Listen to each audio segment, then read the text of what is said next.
दूसरी बात, दूसरा पहलू है शांत नहीं बुद्धिमान। दूसरी बात हम लोग देखेंगे याकूब की पत्री में, जल्दी संदेश को समाप्त करूंगा क्योंकि हमको यहां से दूसरे जगह में जाना है। आप 1:22 को पढ़िए। परंतु वचन पर चलने वाले बनो, और केवल सुनने वाले ही नहीं। कबूतर की नाई घोड़े ही नहीं, सांप की नाई बुद्धिमान बन जाए। वचन के सुनने वाले नहीं, वचन पर चलने वाले बन जाओ। दूसरा पहलू जिसको परमेश्वर महत्व देता है, वचन तो आप सुन लेंगे, पर जब बात चलने की आएगी तब कैसा होगा? वचन को सुनना आसान है, 2 कान दिया है परमेश्वर, सुनो दोनों कान।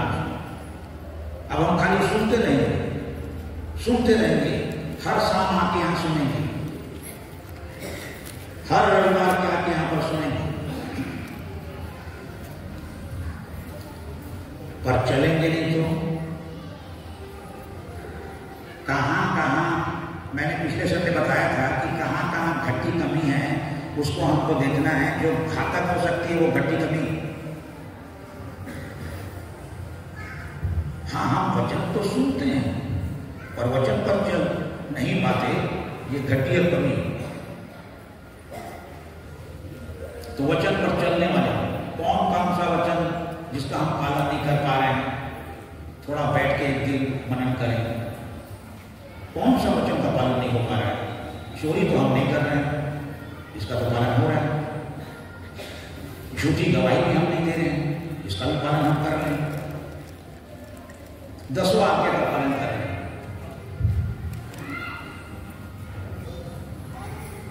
पर धनवान की घटी कभी कहां गई? वो कंगालों की सुधि लेना नहीं चाहता, जिसके लिए स्वर्ग के राज का दरवाजा यीशु मसीह ने बंद कर दिया। अब यहां कितना मानना है? 10 आज्ञा मानते रहो, वो जिंदगी तक पहुंचा ही नहीं सकेगी। 10 आज्ञा हम बोल रहे हैं हमारे पीछे हो लो, तो जवान पीछे होना नहीं चाहता, कंगालों की सुधि लेना नहीं चाहता, बहुत धनी है वो।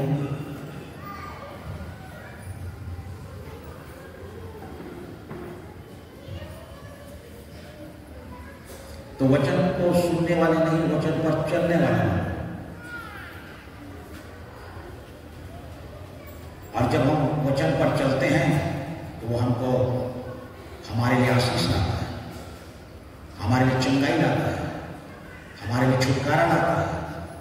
ये संदेश मैं यहां दे चुका हूं। जब कोई वचन पर चलता है तो वो उसको लिए कैसे चंगाई का कारण बन जाता है, उसके लिए आशीष का कारण बन जाता है। यही परमेश्वर चाहता है, सुनने वाले नहीं चलने वाले बनो तो उससे लाभ होगा।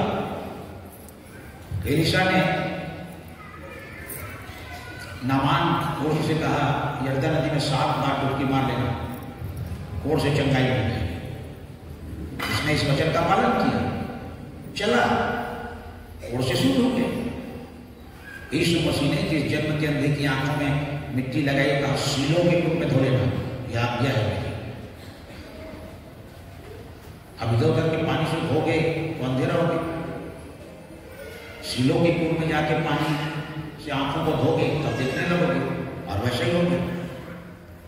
आज्ञा हमारे लिए चंगाई, आशीष, छुटकारा, ये सब लेकर के आती है जिसकी हमको जरूरत है। अब हम खाली संदेश को सुनेंगे और उस पर चलेंगे नहीं तो वो हमारे लिए आशीष का कारण नहीं बनेगा। चलने वाले बने। आप वो देखिए,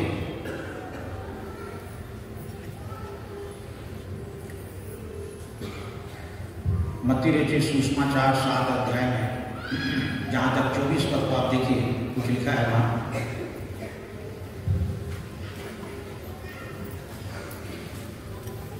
याकूब कहता है जो केवल वचन को सुनता है वो अपने आप को धोखा देता है। इसी कारण वचन पर चलने वाले जो वचन को सुनता है वो अपने आप को धोखा दे रहा है। ये पहला पहलू महत्वपूर्ण है। धोखा इसलिए हो रहा है क्योंकि हम सुन रहे हैं।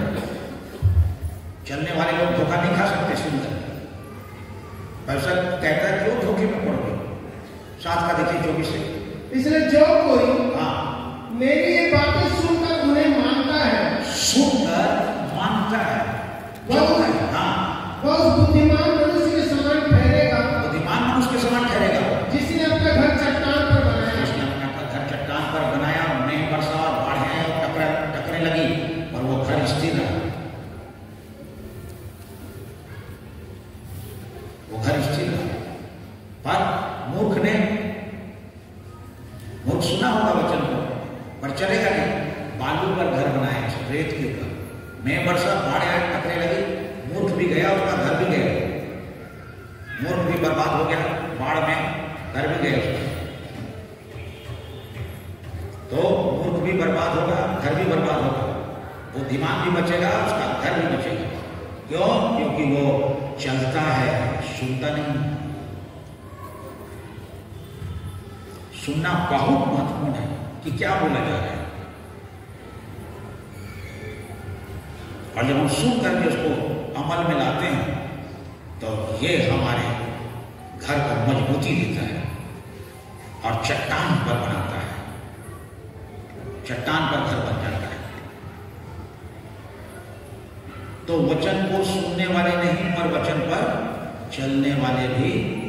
इसी कारण हमको मनन ये करना है कि कौन सी आज्ञा का पालन हमसे नहीं हो रहा है, हम क्या कहां पर चुप जा रहे हैं। उतना समय निकालना पड़ेगा। काम आपके पास बहुत है, काम कर करके थक जाएंगे। थोड़ा सा मनन करना पड़ेगा कहां पर चुप हो रहा है, कौन सी बात का हम पालन नहीं कर पा रहे। हर दूसरा पहलू, वो दूसरा पक्ष बहुत